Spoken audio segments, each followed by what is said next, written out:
and it's that balance between the two characters and the two individuals. You go, this is your show, this is your ship, and go, okay, I used to have my own ship. Slipped into character there for a second, I think.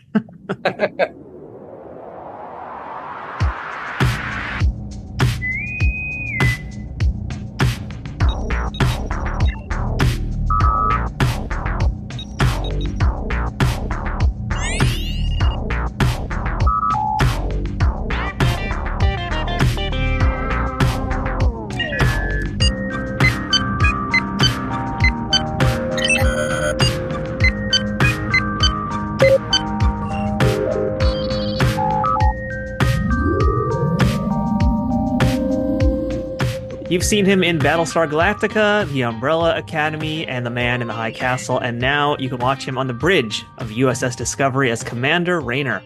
Callum Keith Rennie, welcome to Trek Untold. Thank you for having me. So I got to ask you here, first question, we've seen a few episodes now of the 5th season here, and I'm curious to know, have you been checking out any of the fan response on social media about your appearances so far? A bit. Like I'm going, like reading reviews of certain episodes or So some, not tons, but it seems positive what I've seen. Yeah, it's definitely gotta be like a weird thing, right? Because you're coming in now. This is essentially the last season of Discovery. You're the new kid on the block, and you've now got a short amount of time to kind of endear yourself to the fans. And your character, let's say, of Commander Rayner, he's maybe not the best, maybe not the most endearing at first. No, he's not. And I mean, that was some of the fun to play. I'm not sure if I want to be liked very much. I wasn't maybe I'm supposed to be hated. I wasn't sure. So it wasn't the trying to be liked wasn't part of it. And through the writing, because I didn't see where all of it was going all of the time. So you go, oh, it was written in that there's a warmth and a development as he goes. So I picked the right angle to come in at it. I would definitely agree with that. And, looking at it from kind of a modern Star Trek perspective, to get a little bit nerdy here for a second, Callum, Admiral Vance a few seasons ago was kind of like the new jerk in Star Trek everybody loved to hate. And then Picard, season 3, we had Captain Shaw, who ultimately, these are characters we all learned to love. And now Rayner, for lack of a better term, he's the latest dingus now. It's kind of ruffling some feathers in Starfleet and frustrating some fans. But eventually, you're going to make us fall in love with him, and we're already starting to get to that point. So, what's it like for you to kind of play these heels? Do you enjoy playing a character like this who starts out as kind of one mean way and transforms into something else? Well, I mean, it's not, do I like it? It's yes. It's, because there's a journey for him. So it's nice to start in one place and get to another rather than be stuck in a spot. So he gets to grow through the episodes and the story. But to start off, much like coming into anything where you're the new kid in school, and you don't know who you're going to get along with and who's going to be your ally, who's going to be an enemy. So I came into the show with a certain chip on my shoulder going, I don't know who I'm supposed to like or who I'm going to like, how the writing is going to play out. So it was keep your guard up, be as stoic as you can, and see what happens and what develops. But start out this time. He definitely has a real presence to him, and I'm loving what I'm seeing so far. But I want to back it up for a second, Callum, and I want to ask about how you book the gig. So, we know that Trek is very secretive about their audition process. So I'd love to hear a little bit about what your audition process was like, and when you realized that this was actually a Star Trek job, if you didn't know that up front. The process was they offered it to me. Easy day on the job. All right, cool. So that process, I'm pretty good at offers. I usually don't blow those. Auditions, sometimes I can get those right. It was presented as, and here's some material. Maybe watch some episodes or seasons and see if this is something that's up your alley, if you consider it. And I did, because the first episode was full of action and adventure, and I got to, I was a Starfleet commander, it was great. Yeah, let's talk a little bit about that now, because you get to be not only a Starfleet captain, now commander, you also get to wear some fancy looking ears as a Kelleron. So I'd love to kind of talk about your wardrobe and that makeup. I mean, what is that makeup like? Have you done anything like that for previous work? I haven't done prosthetics very much. I mean, I think I did Five People You Meet in Heaven. I think they aged me like to be 80. And so that was a long process, but it was really only for one day. The ears were a bit of creating the mold, going to Los Angeles and having them build a thing. And then every day was like trying to get the time down to get them on, which came down like it was pretty quick. But it became at time, at times it became the type of glue and whatnot became an irritant. Sometimes it was painful. It was a thing. It was just like, and I wasn't used to sitting in a makeup chair for that long every morning and getting up that early. So there was issues about it that I hadn't really put into. I thought about, but I didn't really understand. Like, you're there early. I'm just curious to know, like, how much of your actual ears were exposed and how much was covered. I mean, could you actually hear anything? I mean, that's the thing where I go, is this going to be weird to, no, all the hearing was fine and the whole ear is covered. So I have a couple of them. Oh, very cool. All right. So kind of walk us through your first day on the set now. You're walking around with your ears all covered up and everything. What's it like for you to walk through these enormous sets and just meet your fellow cast members who, really the story here is that they've known each other for years. Like we said earlier, you're the new kid on the block. So what's it like for you to walk into this set? Is it a welcoming environment? Does it feel daunting to now be part of this massive universe? How do you take it all in?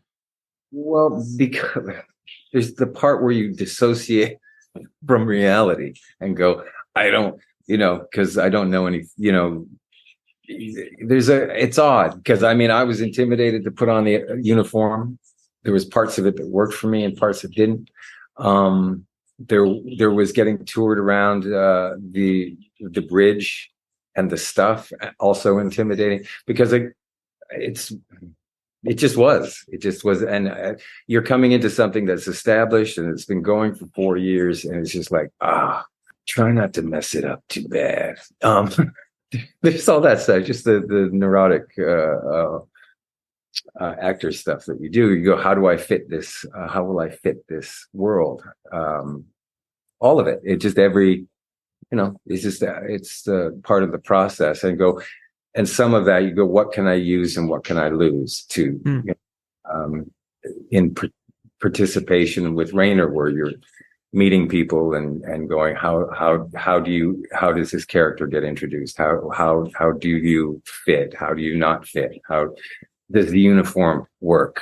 And it didn't work in some ways, and I needed all like things changed for my comfort or my move. Like I wanted to be able to move better.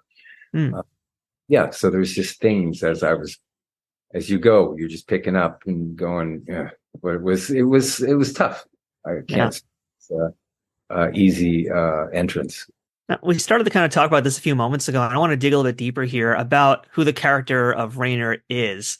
I'm curious to know, like, what was your view of this character? I don't know if you had a chance to like look at the entire story arc of where he was going to go, and obviously we're only going up to episode 4 here. But as far as who you think the character was, and did you draw like any real life inspiration for who this person was? Well, you're coming into a show with he commanded a ship for 30 years and he's gotten demoted. You're coming in with an amount of experience as an actor and you're going, okay, I'm coming on to this thing with this amount. And so you're trying to find things that you go, okay, and I'll always come into things going, what would work better? You know how I do it. So you're just finding the places of your one zone, stepping on toes or intrusions or suggestions, let's say, of how it works for you. So coming in, and I didn't get I think I think Michelle told me the arc of the character, but I only had the one script to go on. So each one came out, it was new to me, and you're playing within that and going, okay, that's what's happening now. The kind of interesting thing we have too is the characters of Burnham and Rayner. They do kind of share a similar story, just almost at different sides of a perspective here, which makes for a really interesting on-screen relationship. And I wonder again, going back to like real life things, essentially this character you're playing is a veteran of things. He knows this world, he's been around, and Burnham is this hot shot, and now, she's the one in charge. It's like a mentoring role essentially, but this is a person who doesn't want to be mentored. Yeah. And that feels like it's kind of a real life thing too, as well. Yes, because he's coming in with um yeah, because yes, you want to fit in and you don't. And it's hard and it's that balance between the two characters and the two individuals. You go, this is your show. This is your ship. And go, okay. I used to have my own ship. Slipped into character there for a second, I think. And yeah, so those things were fun to play. And I think the show very much needed that antagonism, or somebody who's maybe not going to hear it all the way that they're supposed to, and go, I don't get it. Old school. Yeah, that's a good way to put it. Now, episode 4, Face the Strange. This is a real, to quote another franchise, a very timey-wimey episode. And I'm curious, as a performer, is that jarring for you to do? Because this is an episode where sets have to change pretty dramatically, outfits have to change for the other actors around you. It feels like they can kind of make production draw on or drag on a little bit longer. Was this something that kind of like presents a unique set of challenges for an actor? I mean, some of the jumping around in the science talk was a lot for me. Like, because I mean, I'm not that guy. Because it was pretty much a two-hander for me and Burnham in 504. That was fun and easy to play in. And Lee was such a great director of action and the fun of it, and get you into the moment, that all of that stuff was covered. And there was, because of the jumps and some of the history I didn't know, and why were we back there and all of that, and just leaned into, I don't know. And what? Because I didn't get it. Because you need someone not to get it. I mean, I watched it again last night, and it was just like, I thought it was an amazing episode with so much stuff going on, and just like, wow, and some really beautiful moments, and a development of Rayner in that world, and the show was shown in such a great light. It's very good. And of the 4 I've seen so far, I think this is my favorite for the reasons you just mentioned, just really seeing the development and kind of throwing us back here. But you did mention the technobabble, or in some cases people call it Treknobabble. Has that been difficult for you to wrap your head around sometimes? Some of the dialogue itself is, it's like tough for me. Like, it's just not my jam. So, I worked on it a lot, so I could just say it and get it out. And you're doing stuff with imaginary screens that aren't there, which, I'm not from that world, but I guess I am now. So all of that stuff was a learning part for me, where it's just like, okay. I may kind of understand some of it, and a lot of it I don't. When Stamets is talking, I check out, because I just do, because there's so much information from another, that science stuff. And we didn't want to call it babble, but I don't know what he's talking about. Wow, old school. Now what do we shoot at next? What do we get? He just wants that. Now, you guys found out last March that this was going to ultimately be the final season of Discovery, which you didn't know walking into this show here. And to kind of paraphrase from Deep Space Nine for a moment here, since this is the end of the series as a whole, without giving away spoilers, let's just talk about you personally now. For you, Callum Keith Rennie, what did you leave behind on Discovery after you guys wrapped? And what did you take away with you from this experience? What did I leave behind? It's funny, because one, it's a year and a half ago, or so. It was, for me, it was a very hard season. It was very hard, because of just how it just was hard. I found it, and I worked hard, and it's odd, because I look at it and it seems pretty smooth, and I know how much effort I was putting in there. And by the end of it, I was like so grateful that everyone had been so supportive, so kind, so generous to me, from directors, executive producers, other actors. It was just that was amazing, and I just went, can't wait to come back and be in it in a better way. Or for me, like, you just go, okay, now I see the landscape. I know what I'm into. And it was, so there was quite disappointed when I didn't get to go, because there's bits of stories that probably could have been tied up, some flashbacks of other times, some different things that could have been explored, but there would have been a comfortability in being there that I don't think I was able to find in the first season. Well, I'm glad to hear that one of the things you did take away was a pair of ears, so that's really cool either way. And I really cannot wait to see how this season progresses. I'm loving your work on the show. And yeah, this has been awesome, Callum. Thank you so much for chatting today with us. Thank you very much. Trek Untold, the Star Trek podcast that goes beyond the stars, is powered by the Rageworks Podcast Network and affiliated with Nerd News Today.